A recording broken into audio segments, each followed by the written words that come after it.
Praise the lord. ఈరోజు ఆదివారం, పునరుద్ధాన దినం. మనమందరం దేవుని ఆరాధించే దినం. ప్రతి ఒక్కరు కూడా తమ తమ గృహంలో పాటలు పాడి ప్రార్థన చేస్తూ ఆరాధించాలి. దేవుడు చేసిన ఉపకారంలో దేన్ని మరవకుండా మరి కుటుంబంతో లేక ఏకాంతంగా కూడా దేవుని ఆరాధించే బద్దులమై ఉన్నామని జ్ఞాపకం చేస్తున్నాను. ఈరోజు ఆరాధన గురించి మీకు వాక్య సందేశము ఇవ్వాలని నేను ప్రేరేపింపబడినాను.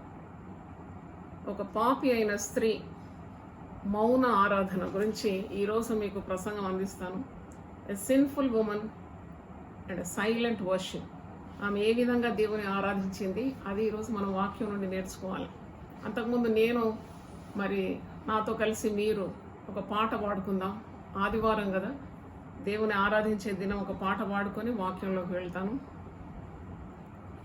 ఇది విశ్వాస యాత్రా కీర్తనలో 248వ పాట. ఆరాధన ఆరాధన స్తుతి ఆరాధన ఆరాధన హల్లెలూయా ఆరాధన ఆరాధన స్తుతి ఆరాధన ఆరాధన ఉదయమైనా రాత్రి అయినా ఆరాధన ప్రభువునకే స్తుతి ఆరాధన ప్రభు యేసుకే హల్లెలూయా ఆరాధన ప్రభువునకే స్తుతి ఆరాధన ప్రభు యేసుకే. సత్య స్వరూపి నీకే ఆరాధన, సహకారి నీకే ఆరాధన. సత్య స్వరూపి నీకే ఆరాధన, సహకారి నీకే ఆరాధన. శక్తిమంతుడా నీకే ఆరాధన, సహకారి నీకే ఆరాధన. శక్తిమంతుడా నీకే ఆరాధన, సర్వాధికారి నీకే ఆరాధన. ఆరాధన ఆరాధన స్తుతి ఆరాధన ఆరాధన హల్లెలూయా ఆరాధన ఆరాధన స్తుతి ఆరాధన ఆరాధన. ఆశ్చర్యకరుడా నీకే ఆరాధన, ఆలోచనకర్త నీకే ఆరాధన. ఆశ్చర్యకరుడా నీకే ఆరాధన, ఆలోచనకర్త నీకే ఆరాధన. బలవంతుడా నీకే ఆరాధన, బహుప్రియుడా నీకే ఆరాధన. బలవంతుడా నీకే ఆరాధన, బహుప్రియుడా నీకే ఆరాధన. ఆరాధన ఆరాధన స్తుతి ఆరాధన ఆరాధన హల్లెలూయా ఆరాధన ఆరాధన స్తుతి ఆరాధన ఆరాధన. జీవాహారమ నీకే ఆరాధన, జీవాధిపతి నీకే ఆరాధన. జీవాహారమ నీకే ఆరాధన, జీవాధిపతి నీకే ఆరాధన. మేఘస్తంభమా నీకే ఆరాధన, యేసయ్యా నీకే ఆరాధన. మేఘస్తంభమా నీకే ఆరాధన, యేసయ్యా నీకే ఆరాధన. ఆరాధన ఆరాధన స్తుతి ఆరాధన ఆరాధన హల్లెలూయా ఆరాధన ఆరాధన స్తుతి ఆరాధన ఆరాధన. ఉదయమైనా రాత్రి అయినా, ఉదయమైనా రాత్రి అయినా ఆరాధన ప్రభువునకే స్తుతి ఆరాధన ప్రభు యేసుకే. ఆరాధన ప్రభువునకే స్తుతి ఆరాధన ప్రభు యేసుకే. హల్లెలూయా. ఈరోజు మరి ఆరాధన దినం. పరిశుద్ధ గ్రంథంలో ఒక స్త్రీ ఆమె మౌనంగా ప్రభువును ఆరాధించింది. A sinful lady, she worshipped God silently, silent worship. అంటే ఆమె పాట పాడలేదు, ఆమె స్వరమెత్తి గళమెత్తి గొప్ప కేకలు వేయలేదు, ఆమె చేతులెత్తి ఆరాధన చేయలేదు, ఆమె నాట్యమాడి కూడా దేవుని స్తుతించలేదు. సైలెంట్ వర్షిప్, మౌనంగా దేవుని ఆరాధించింది, నిండు హృదయంతో దేవుని ఆరాధించింది, ఆత్మతో సత్యంతో ఆరాధించిన స్త్రీ. ఈమె ఒక గొప్ప స్త్రీ, పేరు పలుకుబడిన స్త్రీ కూడా కాదు, ఈమెకు పేరే లేదు, ఈమె ఒక పాపాత్మురాలు. లూకాసు వార్త 7వ అధ్యాయము 38 నుండి 8 భాగంలోకి మనం చదివినప్పుడు ఈ స్త్రీ మనకు కనబడుతుంది. పేరు లేదు, ఊరు లేని స్త్రీ, కానీ మౌనంగా నిండు మనసుతో, మరి ఆమె భయభక్తులతో శ్రద్ధాశక్తితో యేసు ప్రభు పాదాల దగ్గరకు వచ్చి ఆమె ఆరాధించింది. ఆమె ప్రశంసింపబడ్డది. యేసు ప్రభు ఆమె ప్రేమకు ముగ్ధుడైపోయినాడు, ఆమె పాపములన్నింటినీ క్షమించినాడు. ఆమె విస్తారంగా ప్రభువును ప్రేమించింది. విస్తారమైన పాపములను ప్రభు క్షమించి నువ్వు సమాధానం గలదానివై వెళ్ళమని ఆశీర్వదించి పంపినట్టు మనం లూకాసు వార్త 7వ అధ్యాయంలో మనం చూస్తున్నాం. అంటే ఆరాధన ఎన్నో విధాలుగా మనం ప్రభువుకు అందించవచ్చు. నాట్యమాడి ఆరాధించడం, పాటలు పాడి ఆరాధించడం, చేతులెత్తి ఆరాధించడం, స్వరమెత్తి గళమెత్తి పాటలు పాడి మరి దేవుల్లో ఆనందించడం, ఇవన్నీ కూడా మరి చాలా రకరకముల ఆరాధన ఉంది. నువ్వు ఎలాగో ఆరాధించినా ఆత్మతో సత్యంతో ఆరాధించాలని పోయిన 2 వారాల నుండి నేను బోధిస్తున్నాను. ఆరాధనలో అద్భుతాలు జరుగుతుంది. Miracles happen when you worship God in truth and spirit. ఆత్మతో సత్యంతో నువ్వు తన్మయత్వంలో నీవు ప్రభుతో లీనమై మరి నిండు హృదయంతో గుండె నిండా ఆరాధన భావంతో ఆరాధించినప్పుడు నీ జీవితంలో అద్భుతాలు జరుగుతుందని నేను ఒక వారం ఆదివారం బోధించినాను. మరి పోయిన ఆదివారం వేషధారణతో కూడిన ఆరాధనను దేవుడు అంగీకరింపడని, అట్టి భక్తి వదిలిపెట్టి మనము సంపూర్ణ హృదయంతో, స్వచ్ఛమైన హృదయంతో, శుద్ధ మనసుతో దేవుని ఆరాధించాలని పోయిన ఆదివారం మీకు బోధించినాను. మరి ఈ స్త్రీ ఇక్కడ పరిసయ్యుని గృహంలో యేసు ప్రభు ఉన్నాడని గుర్తించి ఆమె అక్కడికి వచ్చి మరి యేసు ప్రభువును ఈ విధంగా మౌన ఆరాధన చేస్తుంది. లూకాసు వార్త 7వ అధ్యాయం 36 నుండి కొన్ని వచనాలు చదువుతున్నాను. పరిసయ్యులలో ఒకడు తనతో కూడా భోజనం చేయవలని ఆయనను అడిగాను. పరిసయ్యుడు యేసు ప్రభువును తన ఇంటిలో భోజనం చేయాలని ఆహ్వానిస్తున్నాడు. ఆయన ఆ పరిసయ్యుని ఇంటికి వెళ్ళి భోజన పంక్తిని కూర్చుండగా ఆ ఊరిలో ఉన్న పాపాత్మురాలైన ఒక స్త్రీ, ఈమె పేరు లేదు కానీ ఆమెకు ఒక నామకరణం ఉంది. ఏంటంటే పాపాత్మురాలైన స్త్రీ, అంటే ఈమె పాపి, ఈమె ఒక వేశ్యా స్త్రీ. ఆమె వేశ్య అయినా కానీ ఆమె హృదయంలో మరి యేసుప్రభువును ఆరాధించాలి, యేసుప్రభువును మరి భక్తి శ్రద్ధలతో వచ్చి ఆయన పాదాల మీద పడి పాపాలన్నీ ఒప్పుకొని మరి ప్రభు యొక్క సహాయం కోరాలని తీవ్రమైన ఆశతో ఇక్కడికి వచ్చినట్టు నాకు అనిపిస్తుంది. ఎందుకంటే పాపం చేస్తుంది. నాకు అనిపిస్తుంది ఈమె పరపురుషులతో చాలా సాంగత్యం కలిగిన స్త్రీ. పాపం ఎప్పుడు కూడా మనిషికి నెమ్మది ఇవ్వదు కదా. పాపము మనిషిని ఉక్కిరిబిక్కిరి చేసేస్తుంది. ఉన్న నెమ్మది పోగొట్టేదే పాపం. పాపం ఎప్పుడు కూడా దేవునితో ఉన్న బంధాన్ని త్రెంచివేస్తుంది. కాబట్టి పాపం చేసే ఎవరికి కూడా నెమ్మది ఉండదు. పాపం చేసింది, నెమ్మది పోగొట్టుకుంది, సమాధానం లేదు ఈమె. ఎందుకంటే ఎంతోమంది పురుషులు ఈమెను వేధిస్తూ ఉన్నారు, ఈమె శరీరాన్ని కోరుతున్నారు, ఆమె అవసరతల అక్కర్లు కూడా తీర్చడం లేదు, ఆమెను అర్థం చేసుకోవడం లేదు. యూజ్ అండ్ త్రో లాగా, అంటే ఆమెను వాడుకొని పడేస్తున్నారు. ఆమె ఎంత ఆత్మలో కృషించిపోయిందో, ఎంత మానసికమైన బాధను ఆమె అనుభవిస్తుందో. ఆమెకు నా అనేవాళ్ళు లేరు. మరి ఆమె పిల్లలు అనాథులుగా ఉన్నారు. ఆమెకి ఎన్ని సమస్యలు ఉందో మనకు తెలియదు. ఆమె యేసుప్రభుని గురించి వినుండొచ్చు. యేసుప్రభు దగ్గర శాంతి సమాధానము దొరుకుతుందనే ఆశతో ఆమె యేసుప్రభు పాదాల దగ్గరికి వచ్చింది. పరిసయ్యుడు మరి యేసుప్రభును విందుకు ఆహ్వానించినాడు. ఈ పాపాత్ములైన స్త్రీ పరిసయ్యుని ఇంట భోజనం కూర్చున్నాడని తెలుసుకొని ఒక బుడ్డిలో అత్తర తీసుకొని వచ్చి వెనక తట్టు ఆయన పాదముల యొద్ద నిలబడి ఏడ్చుచు కన్నీళ్లతో ఆయన పాదములను తడిపి తన తల వెంట్రుకలతో తుడిచి ఆయన పాదములకు ముద్దు పెట్టుకొని ఆ అత్తరు వాటికి పూసాను. ఈమె వృత్తి వేశ్య వృత్తి ఎట్లా సంపాదించుకుందో కానీ ఆ అత్తరు కొనుక్కుంది. ఆ అత్తరు తీసుకొని వచ్చింది. ఈమె గుండె నిండా దుఃఖం ఉన్నది. ఈమె పాపాత్మురాలు. ఈమెకు నెమ్మది లేదు, సమాధానం లేదు, సుఖశాంతులు లేవు. యేసు ప్రభు పాదాల దగ్గరకు వచ్చింది. ఆమె మరి కన్నీళ్లతో యేసు ప్రభు పాదాలు తడుపుతుంది. చూడండి, మరి యూదుల్లో వారి అలవాటు ఏంటంటే, ఎవరైనా అతిథులు ఇంటికి వస్తే వారికి పాదాలు కడుక్కోవడానికి పళ్ళెంలో నీళ్ళు అందించి, మరి వారికి ఒక తువ్వాలు అందించి వారిని గౌరవిస్తారు. వారికి ఒక ముద్దు కూడా పెడతారు, తల నూనెతో అంటుతారు. పరిసయుడు ఇవేమీ చేయలేదు. పరిసయుడు మరి చాలా ఈగోయిస్ట్ లాగా ఉన్నాడు. అంటే ఆయనకు స్వనీతి పరుడు కదా. పరిసయులంతా యేసు ప్రభువును ఎప్పుడు వెక్కిరింతల పాలు చేసి అంటే అపహాస్యం చేసేవారు.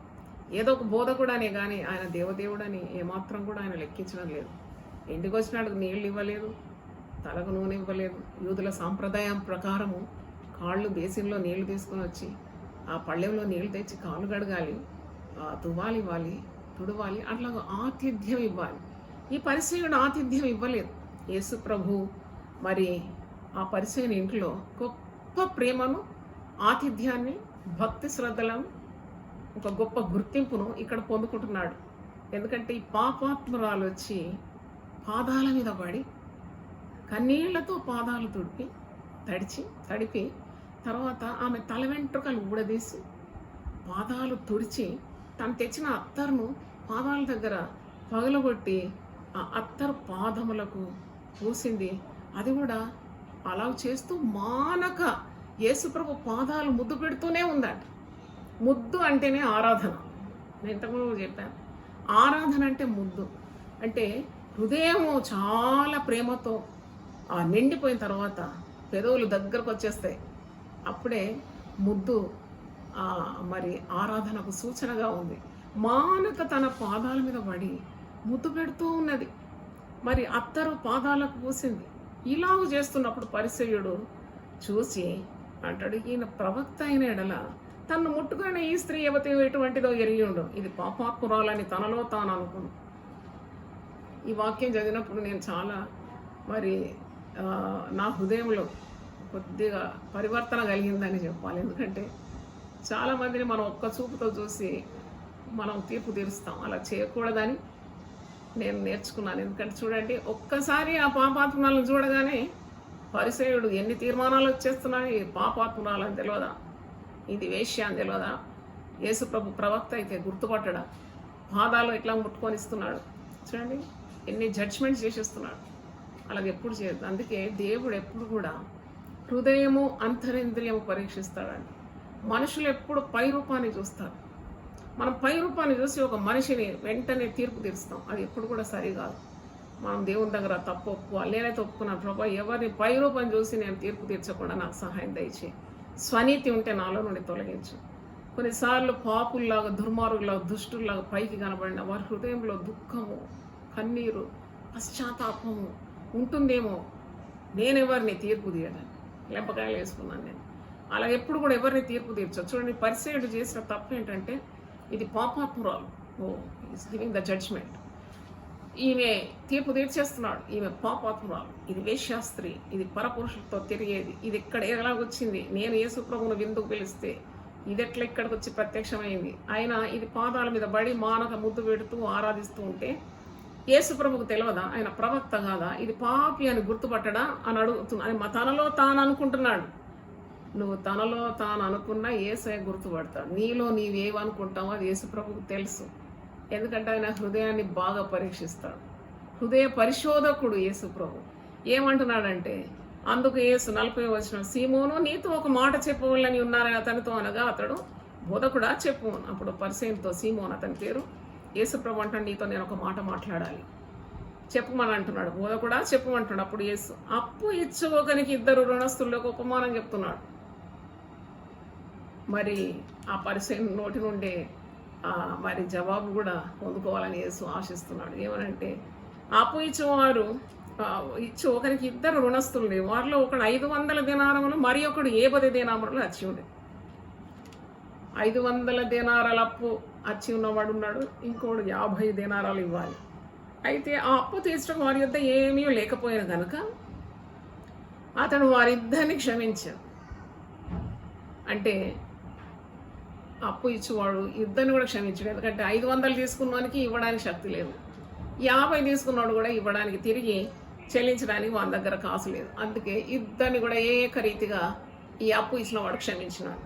అయితే యేసుప్రభు అడిగిన ప్రశ్న ఏంటంటే, కాబట్టి వీరిలో ఎవడు అతన్ని ఎక్కువగా ప్రేమించినో చెప్పుమని అడిగాను.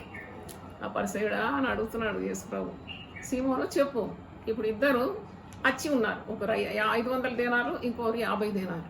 అయితే అప్పు ఇచ్చిన వాళ్ళు ఇద్దరిని క్షమిస్తే ఎవరికి ఆ అప్పు ఇచ్చిన వాని మీద ఎక్కువ ప్రేమ ఉంటుంది అని అన్నప్పుడు సీమోన్ అంటున్నాడు, ఆ పరిసయుడు అంటున్నాడు, ఆ అప్పు తీర్చడం వారి యొద్ద ఏమీ లేకపోయినా కనుక అతను వారి ఇద్దరిని క్షమించాను, కాబట్టి వీళ్ళు ఎవడు అతన్ని ఎక్కువగా ప్రేమించనో చెప్పమని అడిగిన. అందుకు సీమోను అతడు ఎవరికి ఎక్కువగా క్షమించనో వాడే అని నాకు తోచుతున్నదని చెప్పగా, అవును, సింపుల్ ఆన్సర్ కదా, ఎవరిని ఎక్కువ క్షమించినాడో వారికి ఎక్కువ ప్రేమ ఉంటుంది అప్పించిన వాని మీద అని అంటున్నాను.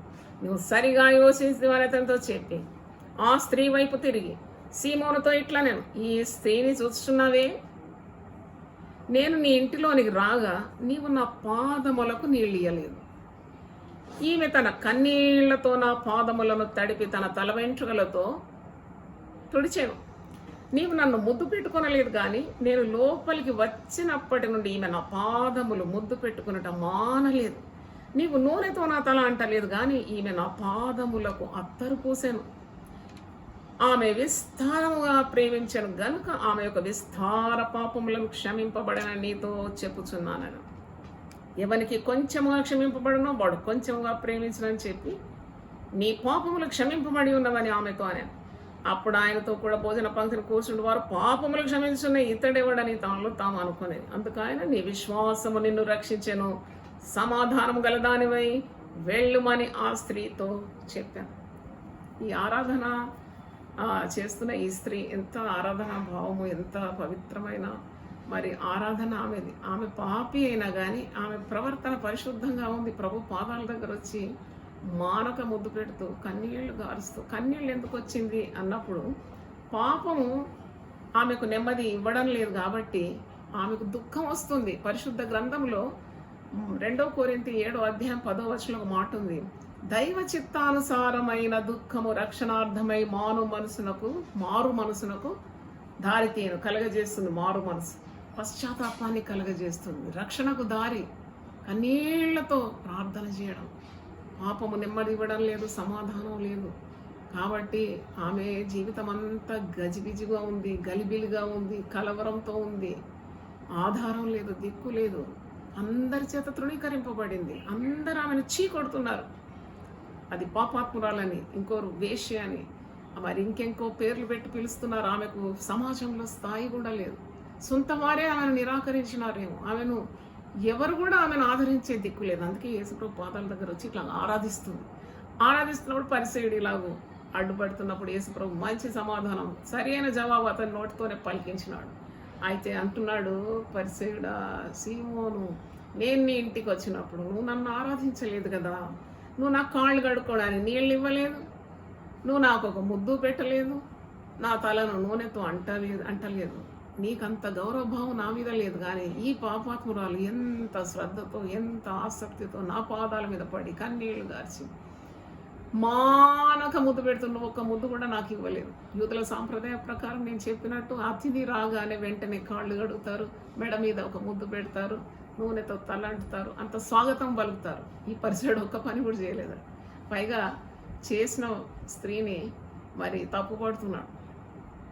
చాలామంది పనులు చేయరు కానీ చేసేవారిని తప్పులు పడుతుంటారు. అట్టి వారు లెక్క పెట్టే అవసరం లేదు. వారు చేయనియరు. కాబట్టి ఇక్కడ చూడండి, ఈమె స్వచ్ఛమైన ఆరాధన. ఈమె నోటి నుండి ఒక మాట వస్తలేదు. నేను ఈ 36 వచనాల నుండి 50 వచనాల దాకా చూసినాను. ఎక్కడైనా ఈమె నోరెప్పి మాట్లాడింది అంటే అస్సలు శబ్దమే లేదు, నోటితో ఒక్క మాట పలకలేదు. Love in action. ఆమె ప్రేమ క్రియారూపకంగా మనం చూస్తున్నాం. పాదాల మీద పడుతుంది, పాదాలు మరి కన్నీళ్లతో కడుగుతుంది. ఆమె దగ్గర బేసిన్ లేదు, నీళ్లు లేవు, టవల్ లేదు. ఆమె కన్నీళ్లతో పాదాలు కడుగుతూ ఉంది. ఏడుపు, అంత ఏడుపు. అంటే ఎంత విస్తారంగా ఆమె ప్రభువును ప్రేమించింది. ఆమె విస్తారమైన పాపముల కొరకు పశ్చాత్తాపం ఎంత ఉంది ఆమె దగ్గర. కన్నీళ్లు ఊటలైపోతుంది, ఏడుస్తూ ఉంది, పాదాలు కడిగింది. తల వెంట్రుకలు అంటే ఒక స్త్రీకి చాలా గౌరవప్రదమైంది కదా. ఆమె గౌరవాన్ని అంతా కూడా తీసేసి పాదాలు తుడుస్తుంది, మానక ముద్దు పెడుతుంది, ఆరాధిస్తుంది. ఆరాధనలో అద్భుతం జరిగింది. ప్రభు ఆమెను పూర్తిగా క్షమించినాడు. నీ పాపములు క్షమింపబడెన అంటున్నాడు. దేవునికి స్తోత్రం, హల్లెలూయా. మరి ఆ పరిసయ్యునికి సూటి అయిన జవాబు ఇచ్చినాడు. పరిసయ్యుడు మరి కడక్కైపోయినాడు అనుకుంటా. ఒక్క మాట యేసు ప్రభు చెప్పేలోగా సరిగా సెట్ అయిపోయినాడు. చూడండి, యేసు ప్రభు ఈమె విస్తారమైన పాపములను క్షమించినాడు. ఈమె నన్ను విస్తారంగా ప్రేమించింది కనుక ఆయన ఒక విస్తార పాపములను క్షమిస్తున్నానని చెప్తున్నాడు. పైగా మరి 50వ వచనంలో, అందుకు ఆయన నీ విశ్వాసము నేను రక్షించాను, సమాధానము గలదానివై వెళ్ళుమని ఆ స్త్రీతో చెప్పాను. ఆ రోజు ఆ స్త్రీ ఎంత నెమ్మది పొందుకుంది, ఎంత సమాధానం పొందుకుంది, పాపములకు క్షమాపణ పొందుకుంది, యేసు ప్రభు యొక్క ప్రశంసను పొందుకున్నది. అడ్డొచ్చే వారికి యేసు ప్రభు నిలబడినాడు. చూడండి, మనం ఆరాధించిన, దేవుని వాక్యం చెప్పిన, సేవ చేసిన అడ్డుపడేవారు ఉంటారు. ఎప్పుడు కూడా మనం దానికి వెరవకూడదు, భయపడకూడదు. చాలామంది స్త్రీలను ఆటంకపరుస్తూ ఉంటారు. ఆరాధించడానికి ఆటంకం, పాటలు పాడడానికి ఆటంకం, ప్రసంగాలు చేయొద్దని అంటారు, ఆ పని చేయొద్దు, ఈ పని చేయొద్దు అని ఆంక్షలు పెడుతూ ఉంటారు. కానీ ఎక్కడైనా మీరు సువార్తల్లో చూడండి, యేసు ప్రభు స్త్రీలను సమంగా ప్రేమిస్తాడు. ఇంకా ఎక్కువ చనువు చూపెడతాడు, ఇంకెక్కువ వారిని గౌరవిస్తాడు, ఎక్కువ వారికి చనువు చూపెట్టి ఎక్కువ వారిని ప్రోత్సహించడమే మనం గమనిస్తూ ఉంటాం. అందుకే నువ్వు ఎప్పుడు ఒక స్త్రీగా ఉన్నందుకు నేను అది చేయొద్దు, ఇది చేయొద్దు అని ఎప్పుడు కూడా అలాగా అనుకోవద్దు. యేసు ప్రభు స్త్రీలను, పురుషులను సమంగా ప్రేమిస్తున్నాడు. ఆయన రక్తము సమంగా గార్చినాడు, పరిశుద్ధాత్మను సమంగా పంపినాడు.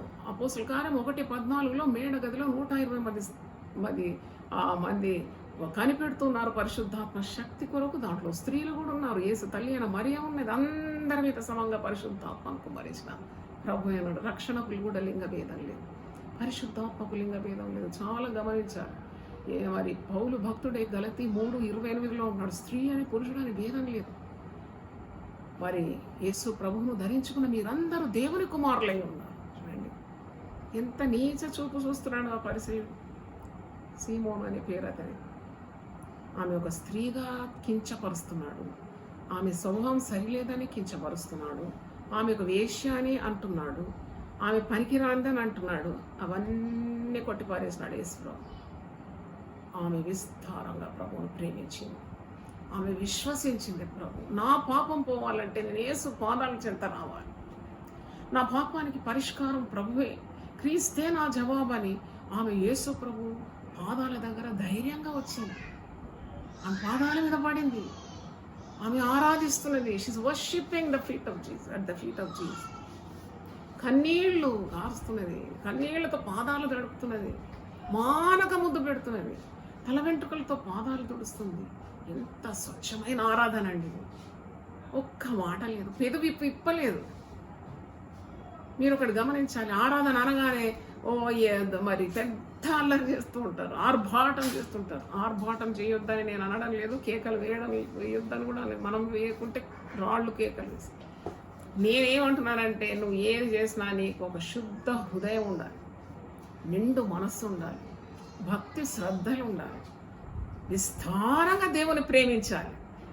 నీ బాహ్యంగా నువ్వేం చేస్తున్నావు దేవుడు చూడడు. మరి ఎట్లయితే ఈమె నోరెప్పలేదు, ఒక నాట్యం ఆడలేదు, ఒక పాట పాడలేదు, ఒక శారీరకంగా ఏదో ప్రదర్శనలు చేయలేదు, అయినా ఆమె ఆరాధనను ప్రభువు స్వీకరించినాడు. 100 మార్కులు వేసినాడు, 100కు 100. ఆమె ఆరాధనకు 100% రేటింగ్ ఇచ్చినాడు యేసు ప్రభు, ప్రశంసించినాడు. పరిసయ్యునికి సూటి అయిన మరి జవాబిచ్చి నోరు మూయించినాడు పరిసయ్యుని. ఆమె పాపాలు క్షమించినాడు, మరి ప్రశంసించి పైగా అంటున్నాడు, నీ విస్తారమైన పాపములు క్షమింపడు, నీ విశ్వాసమే నేను రక్షించింది, నువ్వు సమాధానం గల దానివై. ప్రభు దగ్గర దొరకందంటూ ఏముంది? కాబట్టి ఈరోజు దేవుని వాక్యం వింటున్న దేవుని బిడ్డలారా, యేసు ప్రభు పవిత్రమైన ఆరాధనను ఎప్పుడు కూడా ప్రశంసిస్తాడు. కొన్నిసార్లు నీకు పాట రాదేమో, ఆట రాదేమో, అల్లరి చేయడానికి రాదేమో, అవన్నీ నువ్వు పర్వా చేయకూడదు. ఎందుకంటే నేను ఒక వాక్యం చదివినాను, కీర్తనలో 65:1 భక్తుడు అంటున్నాడు, సియోనులో మౌనంగా ఉండుట కూడా స్తుతి చెల్లించుటతో సమానం. సియోనులో మౌనంగా ఉండుట నీకు స్తుతి చెల్లించడే. నీ హృదయం పవిత్రంగా లేకుండా, నీ హృదయంలో పాపము నువ్వు లక్ష్యం చేస్తూ, ఆజ్ఞను అతిక్రమిస్తూ, నువ్వు ఎన్ని వాయిద్యాలు వాయించినా, స్వరమెత్తి వాడినా, నాట్యాలు ఆడినా, నాటకాలు ఆడినా అవన్నీ వ్యర్థమే కదా. కనుక స్వచ్ఛమైన ఆరాధన నీ పాపపు సంఖ్యలను త్రుంచివేస్తుంది, నీకు విమోచన కలుగుతుంది. యేసు ప్రభు వెన్ యూ వర్షిప్. ఇక్కడ చూడండి, ఇక్కడ ఆమె స్వచ్ఛమైన శుద్ధ మనస్సాక్షితో, అంటే ఆమె పాపాత్మరాలే కానీ ప్రభువును ఎక్కడగా ప్రేమించి షీ వాంట్స్ ఎ డెలివరెన్స్. ఆమెకు ఒక ఆశ ఉంది, ఏంటంటే పాపాల నుండి విడుదల కావాలని ఆశపడి వచ్చింది. అక్కడ పాపంల నుండి విడిపించడానికి ఎవరికి సాధ్యం? యేసు ప్రభువుకు తప్ప. ఆ సత్యం ఆమెకు తెలుసు, అందుకే వచ్చి పాదాల మీద పడ్డది, విడుదల పొందింది, పాపాలు క్షమింపబడింది. ఆ ఆరాధనలో అద్భుతం జరిగింది. పాపి పరిశుద్ధరాలైపోయింది, యేసుప్రభు ప్రశంస పొందింది. సమాధానం లేని స్త్రీ సమాధానం పొందుకుంది. ఆమె విశ్వాసం ఆమెను రక్షించింది, నెమ్మదిగా ఇంటికి వెళ్ళింది. తప్పకుండా ఆమె జీవితాన్ని దేవుడు ధన్యకరం చేసినాడు. పరిశుద్ధ గ్రంథంలో ఎక్కింది ఆమె. పేరు లేని స్త్రీ, మౌనంగా ఆరాధించిన స్త్రీ, పాపాత్మురాలనే బిరుదున్న స్త్రీ పేరు గ్రంథంలోకి ఎక్కింది. దేవునికి స్తోత్రం, హల్లెలూయా. మరి కొందరు ఆరాధిస్తారు, పెదవులతో ఆరాధిస్తారు.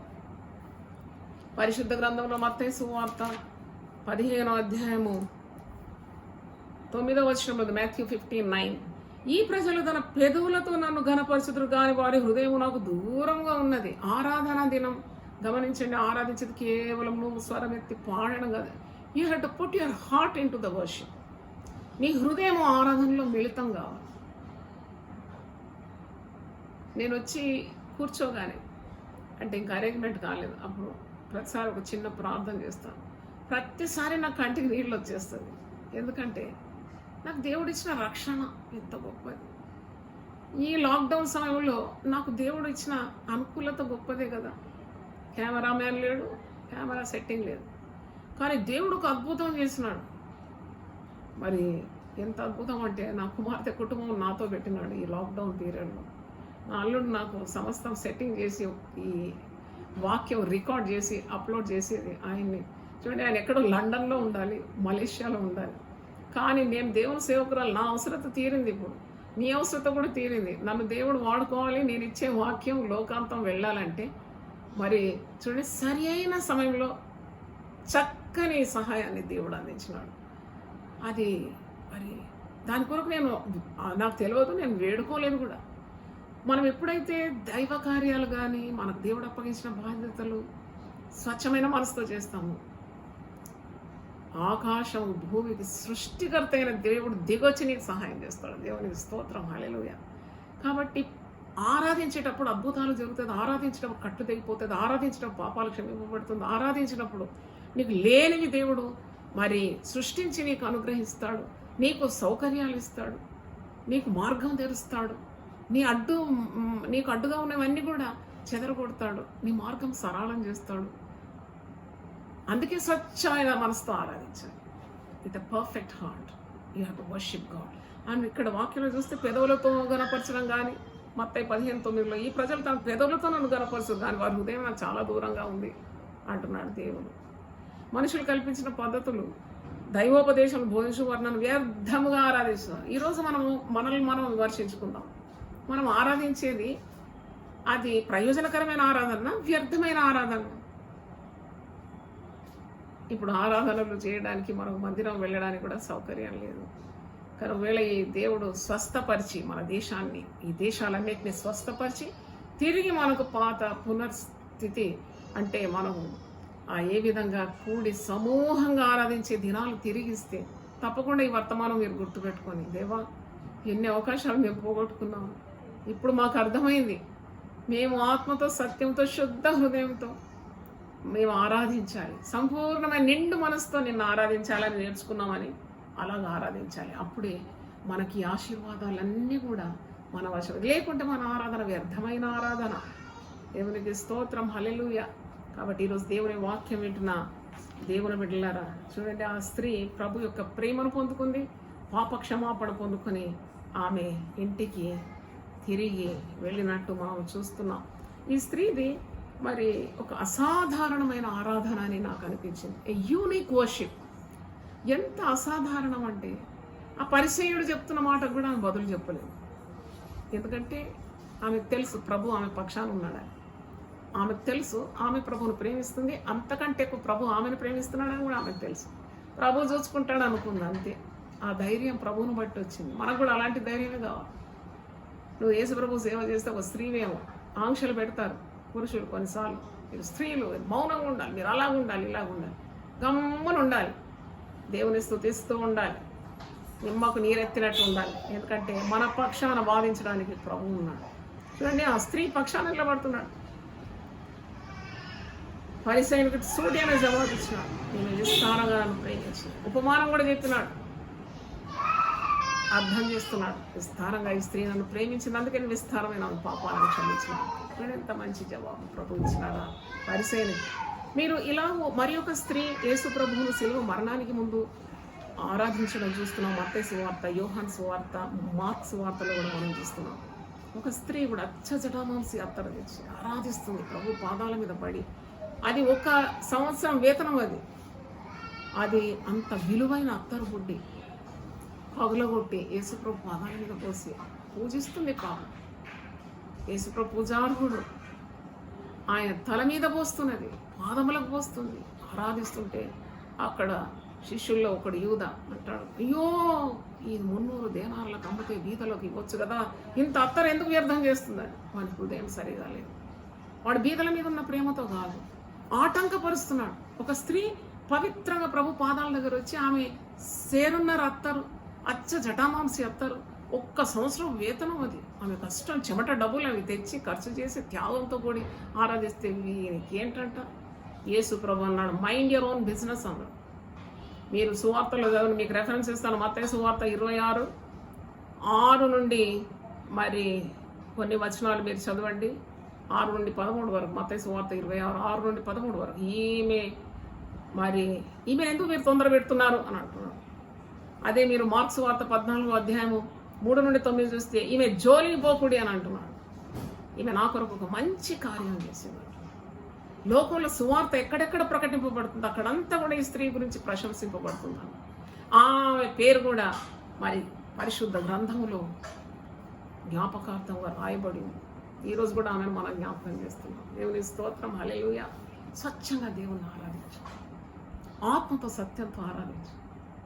నీ ఇంట్లో కట్లున్నాయేమో, ఇబ్బందులు ఉందేమో, ఇరుకులు ఉందేమో, ఆర్థిక మరి పరిస్థితి బాగలేదేమో, మనస్పర్ధనలో భార్య భర్తల మధ్య ఉందేమో, పిల్లలు మరి దారి తప్పినారేమో. Everything is possible to God. దేవునికి సమస్తము సాధ్యం. ఆయనను ఆరాధించాలి. మరి నీవు అందరితో కలిసి ఆరాధించడానికి స్వాతంత్రం లేకుంటే నీవు నీ గదిలోనికి వెళ్ళి నీవు శాపపరుచుకొని కన్నీళ్లతో ప్రభువును ఆరాధించు. నీ కట్లు దిగిపోతాయి. నీ భర్త మారుమనసు పొందుతాడు, నీ భార్య మారుమనసు పొందుతుంది, నీ పిల్లలు దారిలోకి వస్తారు. మన పిల్లలు సత్యం అనుసరించి నడుచుకుంటారు. వినట కంటే మనకు అధికమైన సంతోషం లేదు కదా. ఆరాధనలో అట్టి మరి గొప్ప శక్తి ఉందని మీకు జ్ఞాపకం చేస్తున్నాను. ఆరాధన అంటే ఏదో పటం మీద ఉన్న ఆరాధన, వాళ్ళు వాడితే నీకు వచ్చేది ఏముంది. నువ్వు వాడాలి, నువ్వు ప్రార్థన చేయాలి, నువ్వు ఆరాధించాలి, నువ్వు ప్రభు మీద ప్రేమను ఒలకబోయాలి, నువ్వు ప్రభు ప్రేమను ప్రశంసను పొందాలి, ప్రభు నీ పట్ల గొప్ప కార్యం చేయాలి. కాబట్టి నీవు ఆరాధించడం నేర్చుకోవాలి. దేవునికి స్తోత్రం, హల్లెలూయా. దేవుడి వాక్యాన్ని దీవించును గాక. మనమందరం కూడా యథార్థంగా ఆరాధించే వారమై మరి ప్రభు యొక్క ప్రశంసను పొందుతాము గాక. దేవునికి స్తోత్రం, హల్లెలూయా. మరి తలలు వంచితే ప్రార్థన చేస్తాను. ప్రభు నీ పరిశుద్ధ నామమునకు స్తోత్రం. గొప్ప దేవ, స్వచ్ఛమైన ఆరాధన. పేరు లేని స్త్రీ, ఆమె పేరు లూకాసు వార్త 7వ అధ్యాయంలో పాపాత్మురాలని రాయబడి ఉన్నది. ఆమె కీర్తి లేదు, ప్రతిష్ట లేదు, ఏ మంచి కార్యం చేయలేదు. పాపి అయిన స్త్రీ మౌనంగా ప్రభువును ఆరాధించినప్పుడు ఆమె పొందుకున్న రక్షణ, ఆమె పొందుకున్న విడుదల, ఆమె పొందుకున్న ప్రేమ, ఆమె పొందుకున్న ప్రశంస ఎంత గొప్పది నాయన. నీకు వందనాలు చెల్లిస్తున్నాం. మరి చక్కగా వివరించడానికి నీ దాసురాలకు ఇచ్చిన కృప కొరకు వందనాలు చెల్లిస్తూ, ఇట్టి ఆరాధన, యుక్తమైన ఆరాధన, నీ సన్నిధిలో విలువైన ఆరాధన ప్రభా, మేము నిన్ను అలాగూ ఆరాధించి యోగ్యంగా నిన్ను ఆరాధించడానికి సహాయం దయచేయండి. నువ్వు అల్లరికి కర్త కావు నాయన. నువ్వు సమస్తము మర్యాదగాను క్రమముగాను చేయమని ఆదేశించినావు. కాబట్టి తండ్రి మా ప్రవర్తన చక్కబెట్టుకొని మనసారా నిన్ను ఆరాధించడానికి మాకు సహాయం దయచేయమని, నిండు మనస్సు మాకు దయచేయమని, అట్టి ఆరాధన యోగ్యమైనదని, అట్టి ఆరాధనలో నువ్వు ఉంటావని, నువ్వు మా కట్లు దింపుతావని, మా బంధకాలు ఊడగొడతావని, అలాగందరూ ఆరాధిస్తే ఈ లాక్డౌన్ కూడా మరి ప్రభువా అంతమైపోతుందని, ఆ కరోనా వైరస్ కూడా చచ్చిపోతుందని మేము నమ్ముతున్నాము తండ్రి. ఎందుకంటే ఆరాధనలో శక్తి ఉంది నాయన. ఇంకా ఇంకా నీ మర్మాలను దాస్త్రాలు బయలుపరచమని యేసు పరిశుద్ధ నామములో అడిగి వేడుకుంటున్నాను తండ్రి. ఆమేన్. ప్రభు మనల్ని సమృద్ధిగా ఆశీర్వదించును గాక.